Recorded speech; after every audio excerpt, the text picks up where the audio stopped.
तरल स्थितिकी पढ़ी है, उसमें जो उसका पहला भाग है वो दाब का है। द्रवों द्वारा दाब, गैसों द्वारा दाब। उसके न्यूमेरिकल्स हैं। जैसा एक न्यूमेरिकल है कि एक बेलनाकार बर्तन की तली की त्रिज्या 10 सेंटीमीटर है, उसमें 20 सेंटीमीटर ऊंचाई तक द्रव भरा है, उसमें जल 20 सेंटीमीटर ऊंचाई तक भरा है। यदि वायुमंडलीय दाब, वायु का दबाव, हवा का दबाव जो हवा भरी हुई है, वायुमंडलीय दाब 1.01 10⁵ न्यूटन प्रति मीटर स्क्वायर हो, तो बर्तन की तली पर लगने वाला कुल दाब कितना होगा। अब यहाँ पर ये बर्तन है, ये बर्तन की तली की त्रिज्या दी हुई है, यहाँ की त्रिज्या दी है, त्रिज्या इसकी दी है 10 सेंटीमीटर, और यहाँ तक ये भरा हुआ है, इस पे द्रव भरा है, यानी पानी भरा है। इस पानी की ऊंचाई 20 सेंटीमीटर है, तो इसकी तली पर बल कितना लगेगा। पहली चीज तो इसकी तली पर दाब कितना होगा, हम दाब निकाल लेते हैं। दाब माने इसके एकांक एरिया पर लगने वाला बल, इसके एकांक क्षेत्रफल पर कितना बल लगेगा। एकांक क्षेत्रफल पर लगने वाला बल यानी दाब, तो दाब एक तो ये जो इसमें भरा हुआ है पानी, ये इसको दबाएगा, और इस पानी के ऊपर भी हवा का दबाव है, तो दो दाब हैं जो दोनों का प्रभाव यहाँ पर होगा। तो ये तो हुआ P0 कहते हैं इसको, वायुमंडलीय दबाव, और फिर यहाँ का दबाव P यानी P', पानी का दबाव और वायुमंडल का दबाव, यही है इसकी तली पर पड़ने वाला दबाव। बर्तन की तली पर दबाव P = P0 और प्लस P'। P0 वायुमंडलीय दबाव, P' भरे हुए पानी का दबाव, P0 वायुमंडलीय दबाव को ऐसा कर सकते हैं, वायुमंडलीय दबाव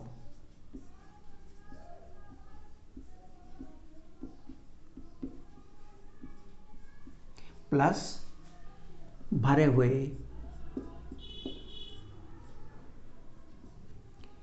पानी का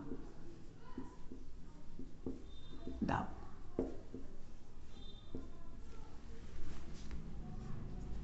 या P = वायुमंडलीय दाब P0 का मान दिया है 1.01 10⁵ भरे हुए पानी का दबाव बराबर रो घनत्व GH, P बराबर 1.01 10⁵ प्लस रो, पानी का जो रो है, घनत्व है, वो है 1 × 10⁻³ या 10⁻³।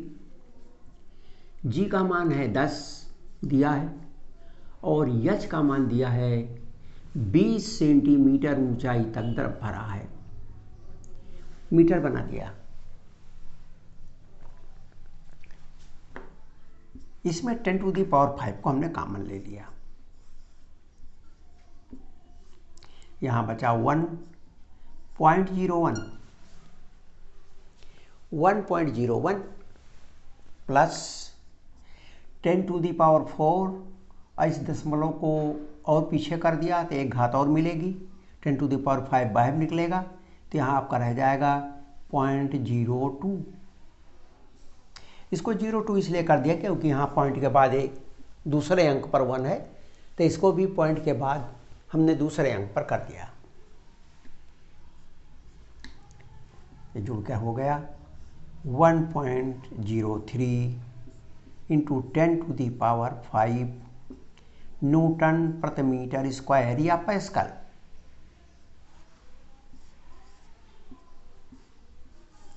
ये तो हो गया जो तली है, बर्तन की तली पर दाब यानी एकांक क्षेत्रफल पर लगने वाला बल, और इसलिए बर्तन की तली पर लगने वाला कुल बल, और इसलिए तली पर कुल बल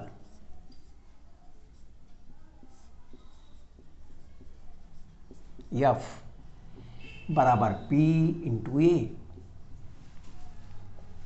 पे बराबर 1.03 10⁵ और यह बराबर है पाई आर स्क्वायर,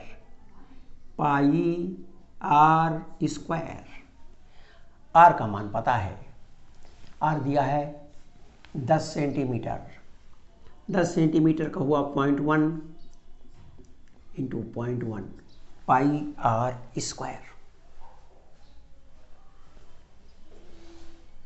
इसलिए F इक्वल टू,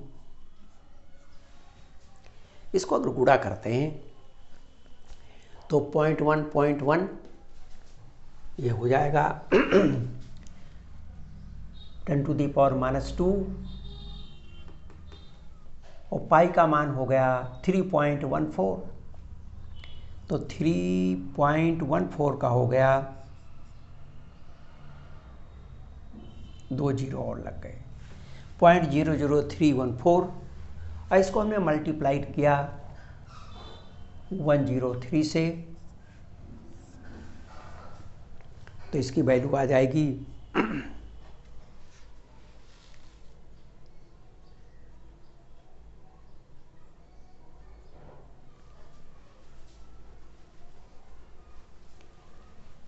ये, और 10 की घात वहाँ 5 भी है, गुणा करेंगे तो आएगा 3234, 3234।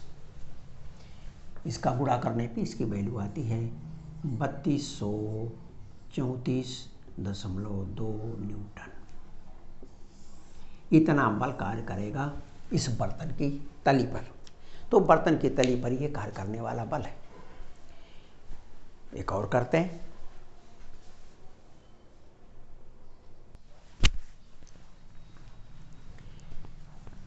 झील की गहराई की आधी गहराई पर किसी बिंदु पर दाब, तली पर दाब का 2/3 है, तो झील की गहराई कितनी है?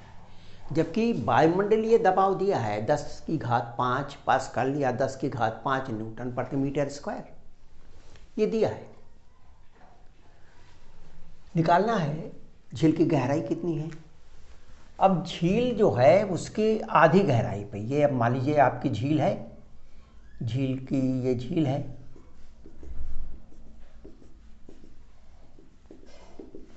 और झील की जो पूरी गहराई है ये h है, ये झील की पूरी गहराई है, और इसकी आधी गहराई यानी ये यहाँ तक, ये है h जो बराबर है h/2।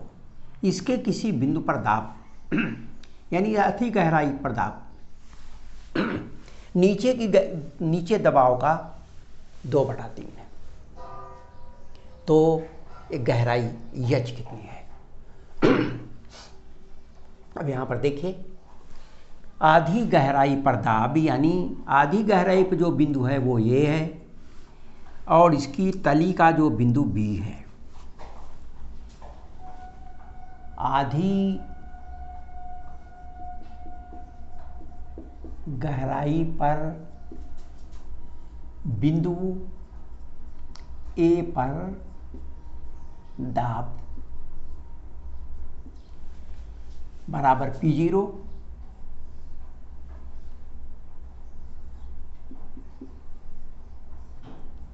P0 यानी वायुमंडल का दबाव P0, और फिर इतनी ऊंचाई का दबाव, द्रव का दबाव, ये है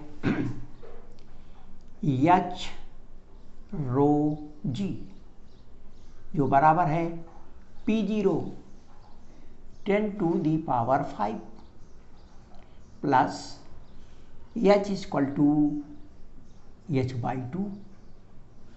ये पानी है और इसलिए rho equal to 10⁵ and G equal to 10।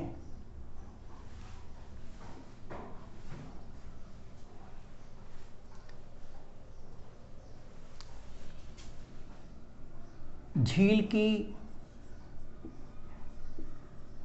तली, ये झील की तली है। झील की तली पर कोई बिंदु भी है। यहां पर दबाव कितना होगा? झील की तली पर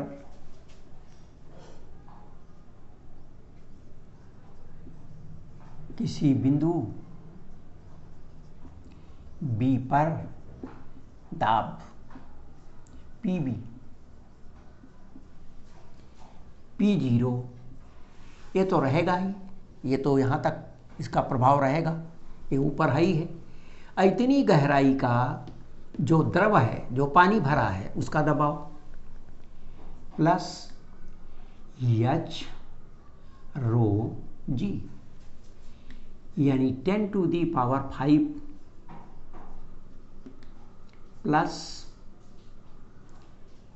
H 10⁵ इंटू 10। प्रश्नानुसार PA इक्वल टू 2/3 PB।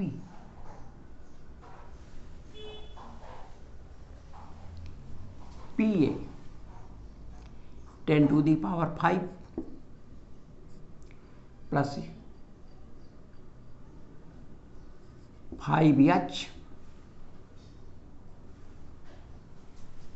2 से कट गया, 5H into 10⁵ equal to 2/3 10⁵ plus 10H into 10⁵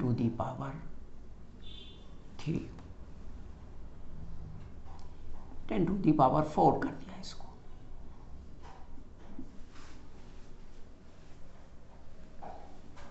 ये इधर गुणा हुआ और वो उधर गुणा हुआ, ये हुआ 3 इंटू 10⁵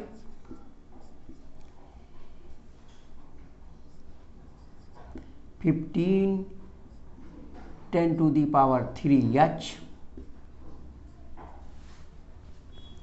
इक्वल टू 2 इंटू 10⁵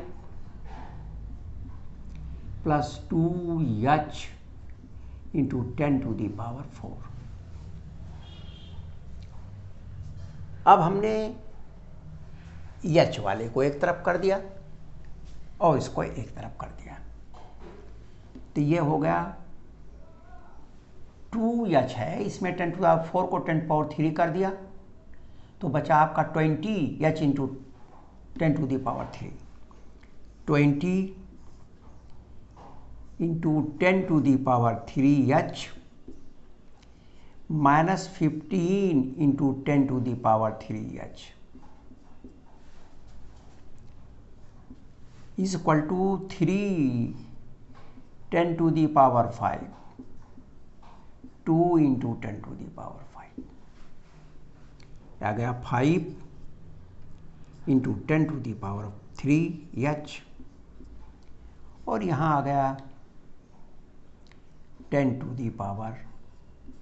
2 में से 3 में से 2 गए, 1 10⁵, and therefore H equal to 10⁵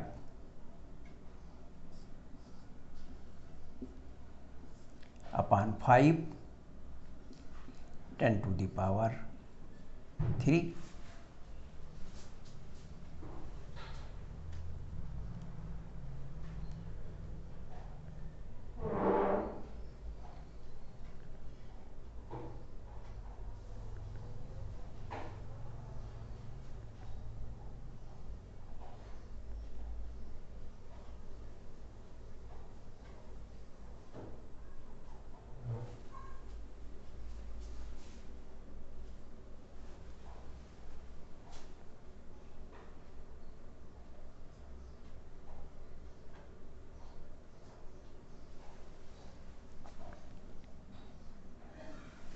आ गया, ये कट गया तो यहाँ बचा 100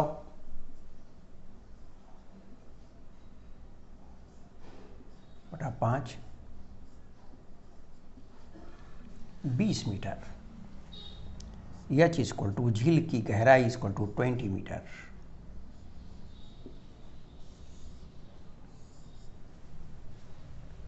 तो ये झील की गहराई यहाँ पर 20 मीटर है।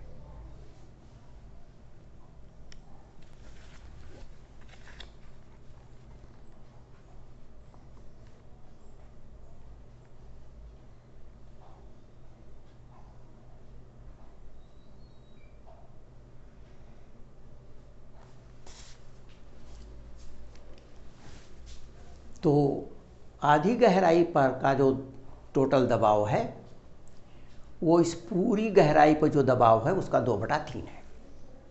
इसकी शर्त है और उसके हिसाब से इसकी गणना हमने कर दिया। ध्यान रखेंगे ये गणना जो कर रहे हैं ये गणना करने का तो अपना ढंग हो सकता है। हमने इसमें सारी वैल्यूज रख दी, आप चाहें तो इसकी वैल्यू न रखते, P0 को P0 रहने देते तो ये P0 घट जाता और घट करके अंत में इसकी वैल्यू रखते, उस तरह से भी हो सकता था। तो आप जिस तरह चाहें उस तरह इसकी गणना कर सकते हैं। गणना किस तरह की गणना का आपको अभ्यास है, और इसीलिए फिजिक्स में गणना करने का निरंतर अभ्यास करना चाहिए। कभी कभी होता है कि सारी चीज़ें आप कर लेते हैं लेकिन गणना करने में प्रॉब्लम आती है, इसीलिए आती है कि हमें अभ्यास नहीं रहता। और अगर अभ्यास रहे तो बड़ी आसानी से हम गणना को किसी भी तरह से करके उसका हल कर लेते हैं उसको।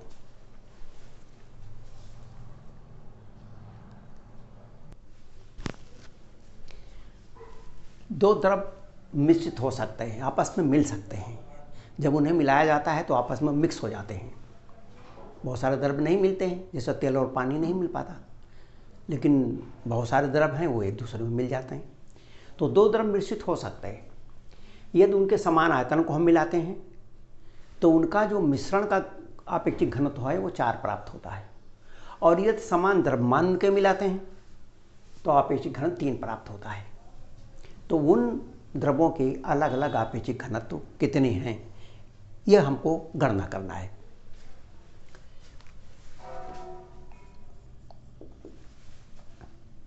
मान लिया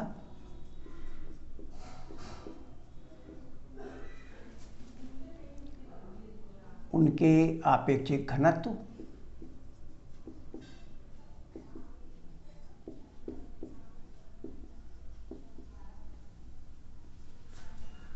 क्रमशः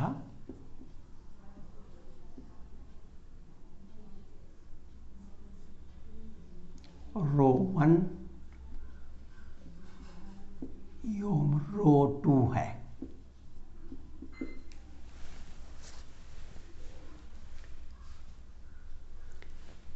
मिश्रण का आपेक्षिक घनत्व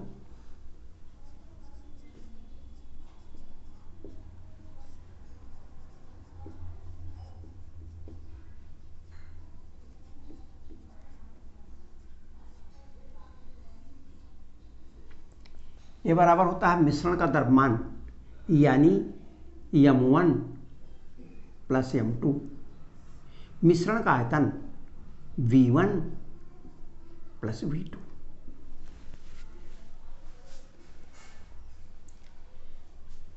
यदि समान द्रव्यमान मिलाते हैं, नंबर 1 उनके समान आयतन मिलाते हैं। जब समान आयतन मिलाते हैं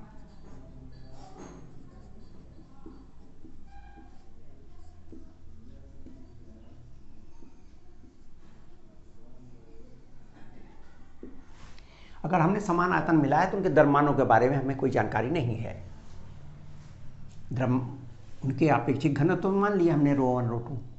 अब हमने समान आयतन मिलाया यानी हमको आयतन के बारे में जानकारी है, द्रव्यमान के बारे में जानकारी नहीं है, इसलिए आयतन तो इसमें रहे और द्रव्यमान हटा देते हैं।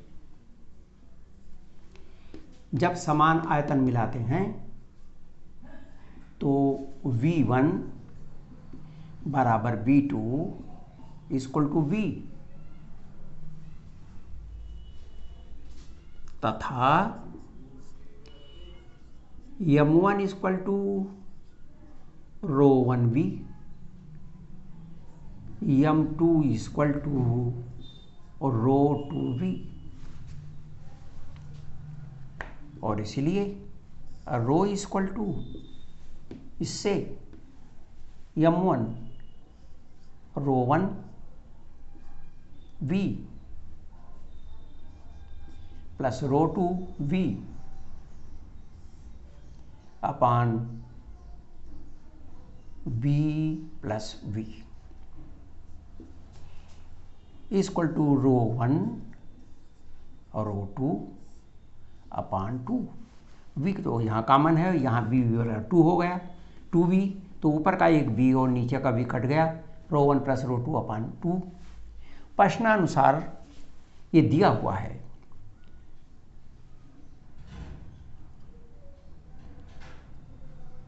चूंकि ρ1 प्लस ρ2 अपान 2 यानी rho, this is equal to 4, और इसलिए ρ1 प्लस ρ2 इक्वल टू 8।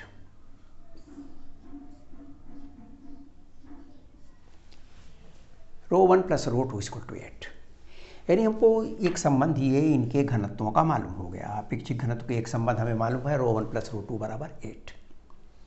ये इसका पहला है जब समान आयतन हम मिलाते हैं। अब कहते हैं कि समान द्रव्यमान मिलाते हैं।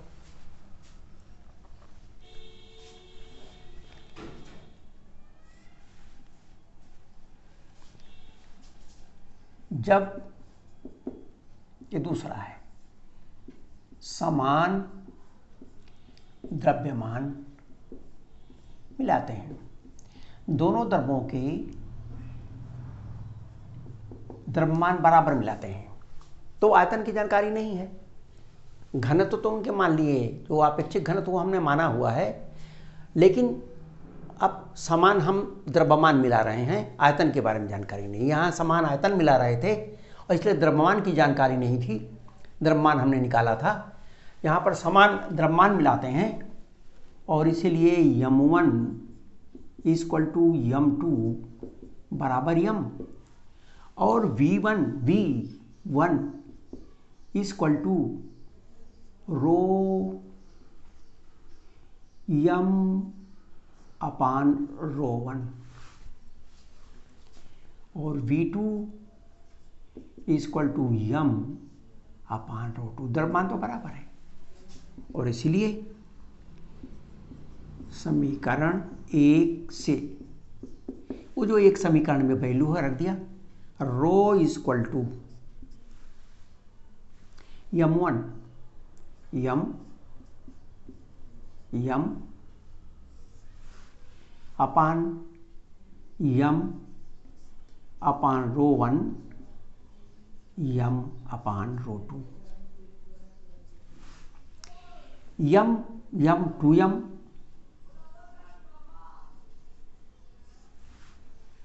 और नीचे m इसमें कॉमन है,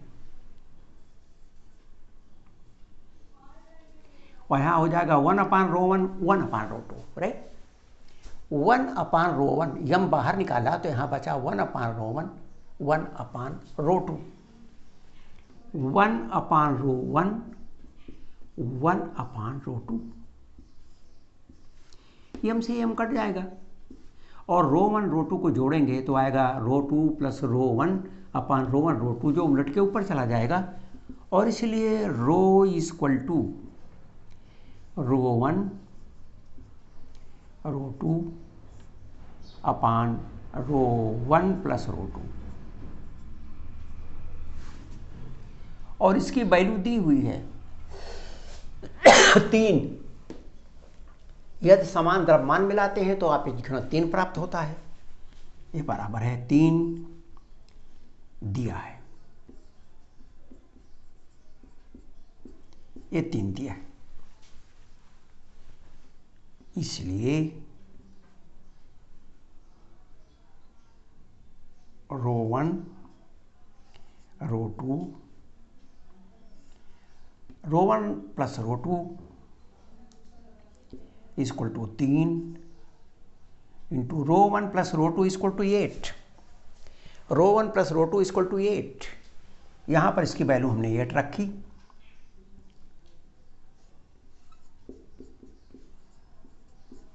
और ये जो 2 ऊपर वाला है इससे हमने नीचे डिवाइड कर दिया, तो ये आ गया 3 इंटू 8 अपान 2 इक्वल टू 12। तो रो 1 रो 2 इक्वल टू 12 और rho 1 plus rho 2 equal to 8। अब हम इसको हल कर सकते हैं। इसके हल करने के हमारे पास दो तरीके। एक तरीका तो यही है कि यहाँ से रो 1 का मान या रो 2 का मान इसमें रख दें, या यहाँ से रो 1 या रो 2 का मान हम इसमें रख दें और इसको हम हल कर लें, यानी एक ही उसमें हो जाएगा चर। एक दूसरा तरीका है कि रो 1 प्लस रो 2 का मान हम जानते हैं, रो 1 माइनस रो 2 का मान हम निकाल लें, वो भी एक तरीका है। रो 1 माइनस रो 2 का मान निकालने के लिए हम जानते हैं कि रो 1 माइनस रो 2 ये बराबर हो जाएगा under root rho 1 plus rho 2 का whole square minus 4 rho 1 rho 2।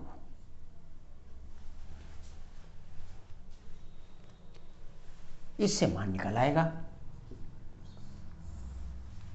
Row 1 plus rho 2 equal to 8,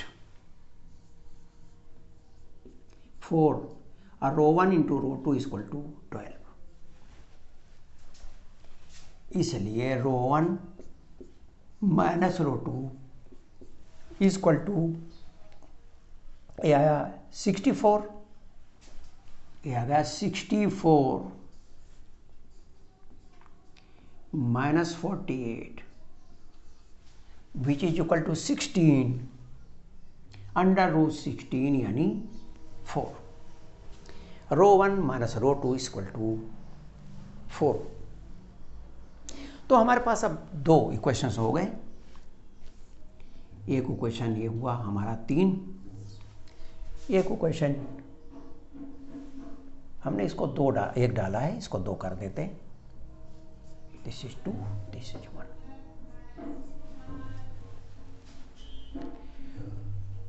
तो एक तरीका तो यही है कि हम रो 1 प्लस रो 2 जानते हैं, तो रो 1 माइनस रो 2 निकाल लें।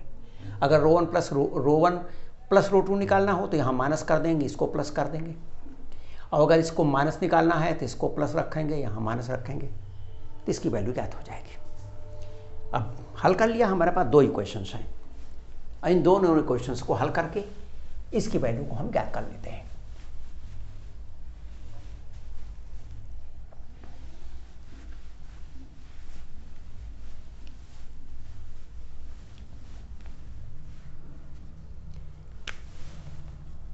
रो 1 प्लस रो 2 इक्वल टू 8, दूसरा इक्वेशन है। Rho 1 minus rho 2 this is equal to 4, ये तीसरा इक्वेशन है, ये लिखा हुआ है। एडिंग 2 and 3 वी गेट, जोड़ दिया, ये माइनस और प्लस कट जाएगा, 2 रो 1 इक्वल टू 12 और हेंस रो 1 इक्वल टू 6।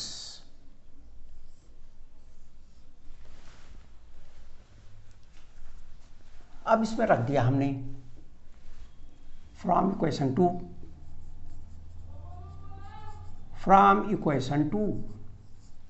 हमने रख दिया रो 1 का मान 6, तो रो 2 बराबर 8 माइनस 6 बराबर 2। From equation 2 rho 2 equal to 2।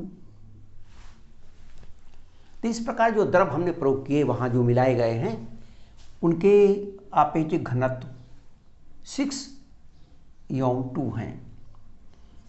द्रवों के आपेक्षिक घनत्व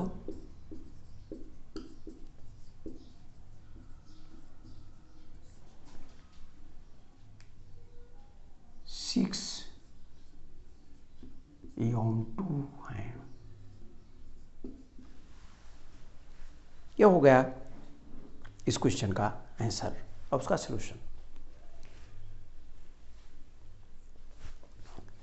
यहां पर हमने आपको बताया कि हमने रो 1 माइनस रो 2 का मान निकाला है। दूसरा तरीका भी है, हमने आपको बता दिया कि रो 1 रो 2 में से आप रो 2 का मान निकाल लें, 12/रो 1 आ जाएगा और फिर इस वैल्यू में रख दें तो आ जाएगा, वो सेकंड डिग्री इक्वेशन आएगा और उसको श्रीधराचार्य की विधि से उसका मान निकाल लेंगे। तो वो विधि भी हमारे पास है, तो जो सुविधाजनक हो उसका हम इस्तेमाल कर सकते हैं।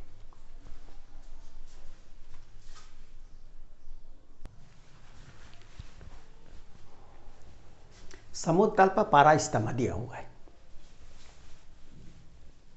समुद्र तल पर पारा स्तंभ की ऊंचाई 75 सेंटीमीटर है, यानी समुद्र तल पर एक तरह समझे दाब दिया हुआ है ये सेंटीमीटर में पारे की ऊंचाई के रूप में। और किसी पहाड़ी के शिखर पर गए तो वहाँ पर जो पारा स्तंभ की ऊंचाई आती है वो 45 सेंटीमीटर आती।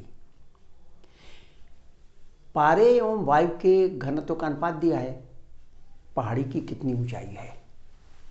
अब ये जो ऊंचाई है तो जो पहाड़ी है, ये समुद्र तल है, ये समुद्र तल पर जो दबाव है, यहाँ मान लीजिए इस समुद्र तल पे दबाव इसका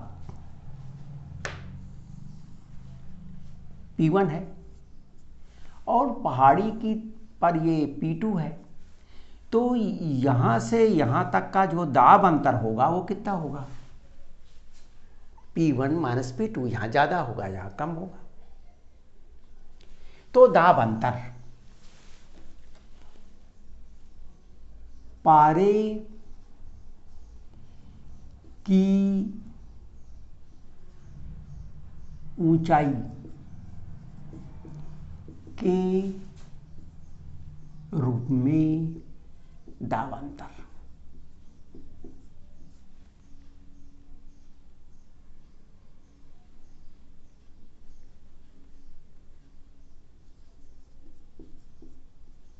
पारे की ऊंचाई के पारा स्तंभ की ऊंचाई के द्वारा दाब अंतर, पारा स्तंभ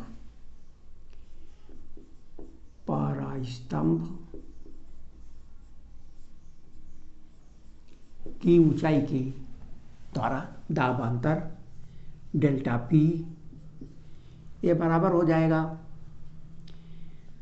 रो यानी पारे का घनत्व, पारा Hg, रो जी, और यहाँ के दाब का अंतर यानी H1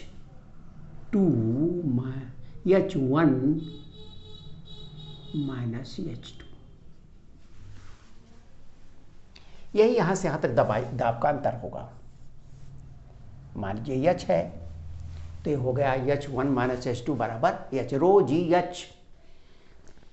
चूंकि यहाँ पर पारे की ऊंचाई दी हुई है, पारे का स्तंभ है जिससे हम निकाल रहे हैं दाब, और फिर दाब अंतर जो आएगा इसको निकालने में जो घनत्व प्रयोग होगा वो पारा का प्रयोग होगा, इतना इसका मान दिया है। रो या जी तो ऐसा ही रख दिया, जी को भी ऐसा रखेंगे, लेकिन जो H1 माइनस H2 है इसका मान दिया है 75 माइनस 45 सेंटीमीटर 10⁻⁻² मीटर बनाया। इसलिए डेल्टा पी दाब का अंतर दोनों जगह पर वायुमंडलीय दबाव, ये बराबर हो जाएगा रो एच जी इंटू 0.330 इंटू 10⁻⁻²।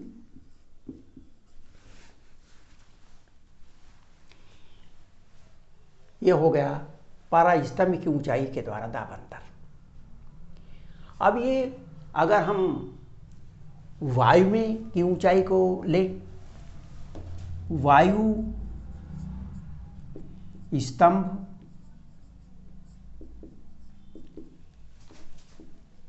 के द्वारा दाबांतर। दाब अंतर तो वही रहेगा, क्योंकि दाब तो वही अंतर रहा। अंतर ये हुआ कि हम किसके स्तंभ के द्वारा नाप रहे हैं। जिसके स्तंभ के द्वारा नापेंगे उसके घनत्व का प्रयोग करेंगे, क्योंकि दबाव जो होता है वो बराबर होता है रो जी एच। वो घनत्व पर निर्भर करता है कितनी उसकी लंबाई होगी। तो ये बराबर हो जाएगा रो वायु इंटू जी। और मान लीजिए वायु स्तंभ की जो ऊंचाई है, मान लीजिए यहां से यहां तक की ऊंचाई, ये पहाड़ी की ऊंचाई एच है, एच। चूंकि ये दाबांतर तो दोनों एक है,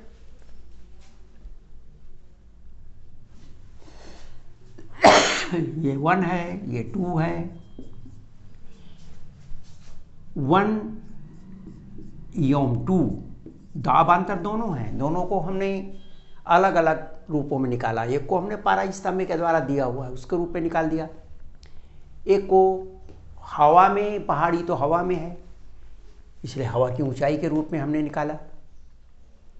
अगर हमको यहाँ पर पानी का स्तंभ और यहाँ पर पानी का स्तंभ निकाला मालूम होता तो भी हम दाबांतर निकालते, तो वहाँ पर हम पानी का घनत्व का प्रयोग करते।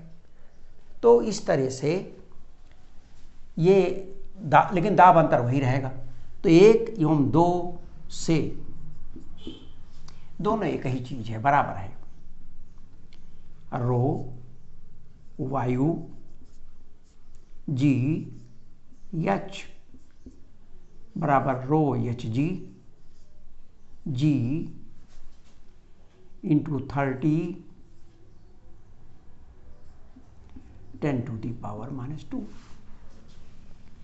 और इसीलिए ये तो कट जाएगा, और इसलिए H equal to rho H G upon rho वायु इंटू 30 का इसको पॉइंट में रख दें 0.3। ये इसका मान दिया है, रो एच जी अपान रो वायु ये दिया है। ये पारे और वायु के घनत्व का अनुपात दिया, ये पारा और ये वायु के घनत्व का अनुपात है, ये दिया हुआ है 10⁻⁴ इंटू 0.3। तो ये ऊंचाई हो गई, ये आपका हो जाएगा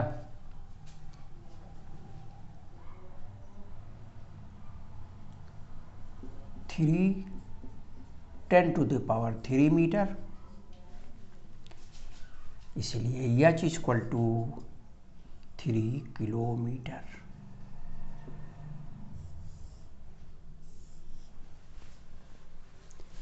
तीन किलोमीटर ऊंचाई वो पहाड़ी थी। तो यहाँ पर हमने चूंकि पारे का स्तंभ की ऊंचाई दी है, समुद्र तल पर जो वायुमंडलीय दाब है वो 75 सेंटीमीटर से संतुलित होता है, और जब पहाड़ी के ऊपर चले गए तो 45 से होता है। तो दाब का अंतर कितना आ गया ये हमने वो निकाल दिया। फिर हमने वायु में यहाँ से यहाँ तक की ऊंचाई को एच मान लिया, और चूंकि वायु चारों तरफ भरी हुई है तो वायु का जो घनत्व है वो हमको दिया नहीं है, लेकिन वायु के घनत्व का और पारे के घनत्व का अनुपात दिया है, उसी का इस्तेमाल हमने यहाँ किया। तो वायु स्तंभ के द्वारा दाब अंतर तो वही है, क्योंकि दाब अंतर जो दाब निकाल रहे हैं वो हम वायुमंडल का निकाल रहे हैं, तो वायुमंडल का दबाव तो वही रहेगा। हम किसके द्वारा निकाल रहे हैं, हम पारे के द्वारा निकाल रहे हैं, पानी का प्रयोग कर रहे हैं या वायु का कर रहे हैं। तो वायु स्तंभ के द्वारा दाब अंतर इतना आएगा। अब दोनों तो दाब अंतर एक ही है, इसलिए बराबर कर दिया, इसलिए ऊंचाई बराबर 3 किलोमीटर।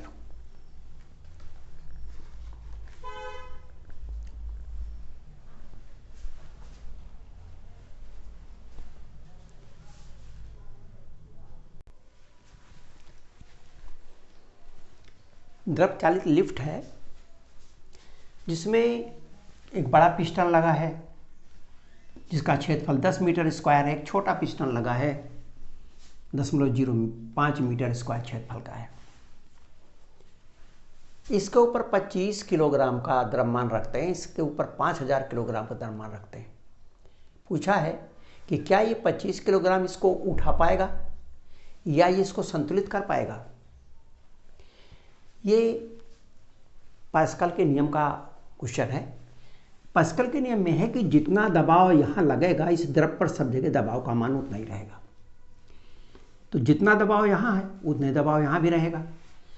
तो हम ये देख लें कि इसके द्वारा कितना दबाव है और इसके द्वारा कितना दबाव है। अगर दबाव दोनों के बराबर हैं तो दोनों संतुलित रहेंगे। अगर ये दबाव ज़्यादा होगा तो ये इसको उठा लेगा। तो बड़े पिस्टन पर बल, बड़े पिस्टन पर बल F, बड़े पिस्टन का बल F बराबर हुआ 5000 इंटू G 9.8 न्यूटन। ये बड़े पिस्टन पर इतना बल लग रहा है। बड़े पिस्टन पर दाब, तो दाब कितना हो जाएगा, दाब P, इसको F1 कर दें, P1 5000 9.8 अपान क्षेत्रफल,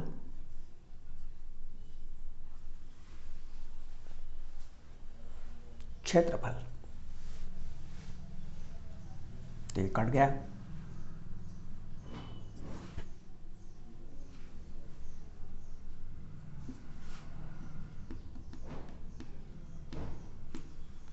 इसको गुणा नहीं करेंगे, इसे रख देते हैं 500 इंटू 9.8 न्यूटन और वाट मीटर पर न्यूटन प्रति मीटर स्क्वायर या पास्कल। ये जो P1 है यहाँ पर दाब है, वही दाब छोटे वाले पिस्टन पर भी होगा। यही दाब छोटे पिस्टन पर भी होगा। इसलिए P1 बराबर P2 P1 और P1 बराबर है इतना 500 इंटू 9.8 और इसलिए बल कितना लगा, इसलिए छोटे पिस्टन पर बल, इसलिए छोटे पिस्टन पर बल F1 बराबर P1 into A2 P2 into A2, छोटे पिस्टन बल F2 P2 A2, P2 निकला ये 500 इंटू 9.8 और इंटू A2 0.05। अब हम इनको गुणा कर देते हैं तो इसका मान आ जाएगा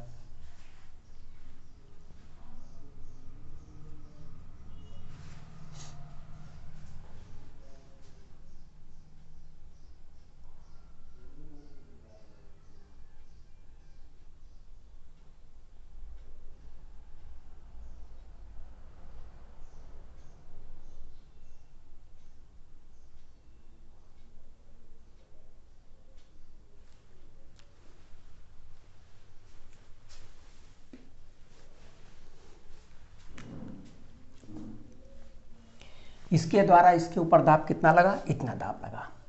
इसको इसकी गणना कर देते हैं। यह बराबर आया आपका 5 पचा 25, 25 और 120 इंटू 9.8 न्यूटन। तो छोटे पिस्टन पर जो बल लग रहा है वो लग रहा है 25 इंटू 9.8 न्यूटन, यानी कितने द्रव्यमान के बराबर है? जो बराबर है 25 kgf के बराबर। ये 25 किलोग्राम के ही बराबर बल है। ये न्यूटन में करेंगे तो 25 इंटू जी, और अगर किलोग्राम में लिखेंगे तो लिखेंगे 25 किलोग्राम भार।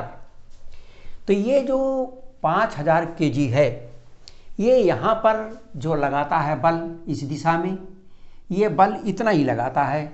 ये बल बराबर है 25 kgf, और इसका भार हाई है 25 kgf, यानी 25 kg। इसका भी हो गया 25 kgf भार, इसका भी है 25 kgf भार। तो इस तरह से ये दोनों बराबर हैं। अर्थात ये 5000 kg का जो द्रव्यमान है वह इस छोटे वाले पिस्टन पर अंदर से इतना ही बल लगाता है जितना कि ये बल लगाता है। इसका मतलब ये 25 kg इस 5000 kg को संतुलित कर देता है, उठा नहीं पाएगा क्योंकि ठीक एग्जैक्ट उतना ही है। तो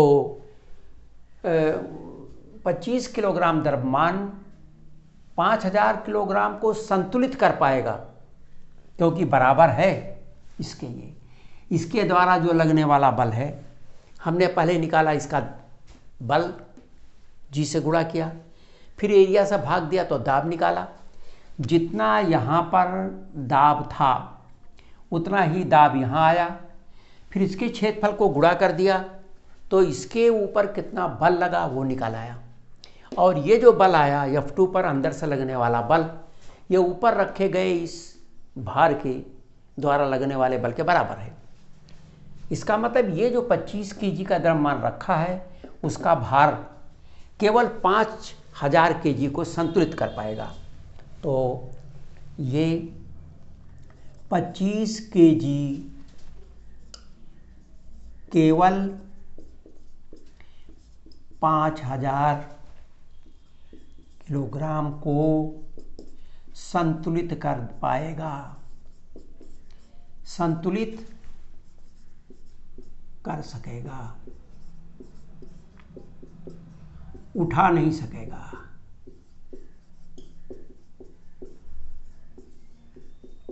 उठाने के लिए इसका जो बल लग रहा था वो कम होना था, इसका बल जाना, यानी 25 से अगर कम आता ये, तब ये उठा देता, लेकिन ये ठीक उसी 25 के बराबर है।